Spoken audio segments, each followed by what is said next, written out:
एक बात की चर्चा वैसी साहब हो जानी चाहिए, जो आपने भी कहा, चीन को लेकर।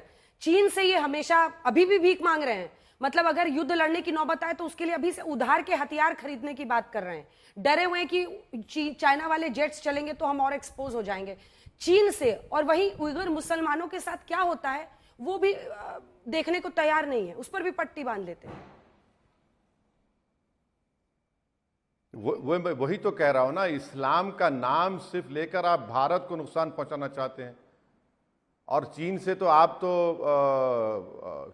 आपने अपना, चीन के सामने आपने अपने कासाए गदा को फैला दिया है।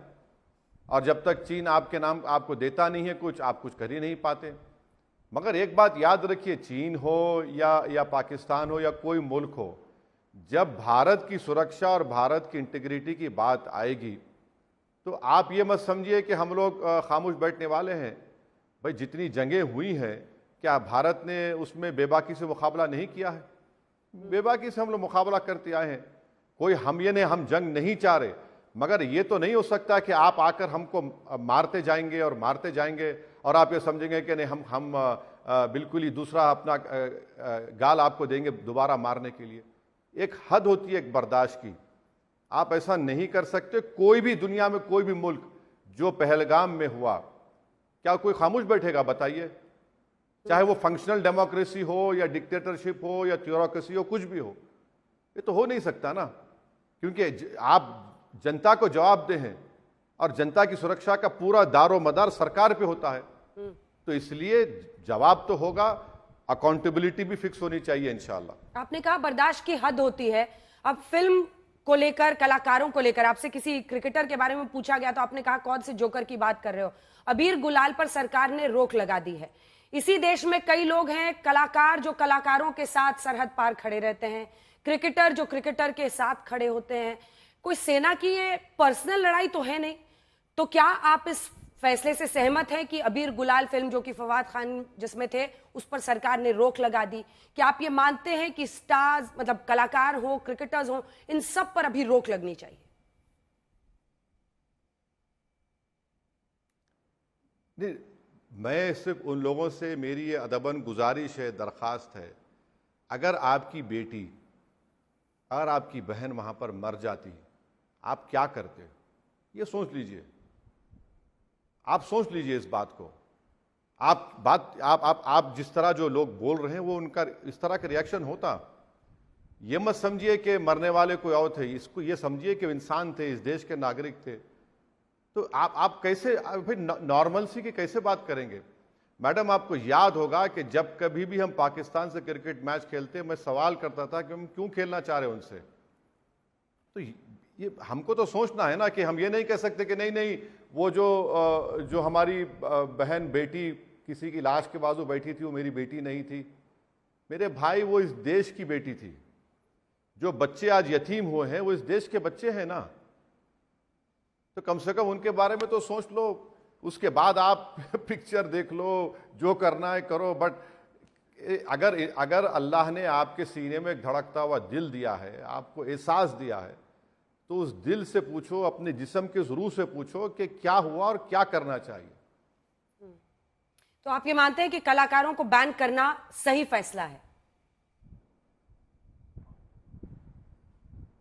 अरे हम जब पूरे कैबिनेट कमेटी ऑन सिक्योरिटी ने इंडस वाटर ट्रीटी को अबेंस में रख दिया, हम पाकिस्तान के डिप्लोमेट्स को यहाँ से कम कर दिए, इस्लामाबाद से कम कर दिए, हमने पाकिस्तान की एयरफोर्स से कहा कि इंडियन एयर स्पेस में नहीं आ सकते। अरे भाई, तो जब सरकार फैसला ले रही है तो आपको क्या कान में आके बोलने की जरूरत है, फूकने की जरूरत है? कि आपको सरकार जब फैसला ले रही है तो उसके आप पाबंद होइए ना, उसका तो समझिए आप। तो अगर आप वो नहीं समझेंगे तो क्या? नहीं, वो भाई गवर्नमेंट आपकी है ना, हमारी गवर्नमेंट है। गवर्नमेंट से मतलब हमने तो इस गवर्नमेंट को इलेक्ट किया, चाहे हम दूसरे पार्टी को, पर गवर्नमेंट तो सरकार की ना। वो तो we the people of India को रिप्रेजेंट करती है सरकार वो। तो ऐसे वक्त में तो हमको तो ये सब चीजों पर सोचने की जरूरत नहीं है। बोले यस, ये है, हालात ऐसे हैं, हम बराबर उसको फॉलो करेंगे। ओवैसी साहब, आप आज तक पर आए, आपने तमाम सवालों के जवाब दिए। अंतिम में चलते हुए जातीय जनगणना पर एक सवाल बस पूछना चाहती हूँ। सरकार ने कहा है, अब कैबिनेट का फैसला है, जातीय जनगणना, कल सीसीपीए में इस पर फैसला हुआ है, आप इसको किस तरह से देख रहे हैं? स्वागत करते हैं इस फैसले का? वो कह रहे हैं कांग्रेस वाले नहीं चाहते थे, कांग्रेस वाले कह रहे हैं हमारे दबाव में कर रहे हैं, आपकी क्या राय है? नहीं, मैं अंजना ओम कश्यप से एक बात जानना चाहूंगा लेटर ऑन में। अगर अब मैं इसका जवाब दूंगा तो आप ये तो नहीं कहेंगे देखिए पहलगाम में भी ऐसा आपने कहा, अब ऐसा कह रहे हैं आप। तो वो केवियाट के साथ मैं कह रहा हूं कि देखिए ये बहुत जरूरी हमारे देश के लिए। इस देश में अगर 85% आबादी डिसएडवांटेजियस सेक्शन की है तो उनका स्टेटस मालूम करने के लिए जनगणना हुई थी 1931 में। तो ये कोई गलत बात नहीं है कि मालूम होना चाहिए कि उनका सोशल, एजुकेशनल, इकोनॉमिकल स्टेटस क्या है, और उसके बाद आपको उस अपनी पॉलिसीज को चेंज करने की जरूरत पड़ेगी। हमारी बीजेपी सरकार से एक ही डिमांड है कि आप सेंसस कब शुरू करेंगे?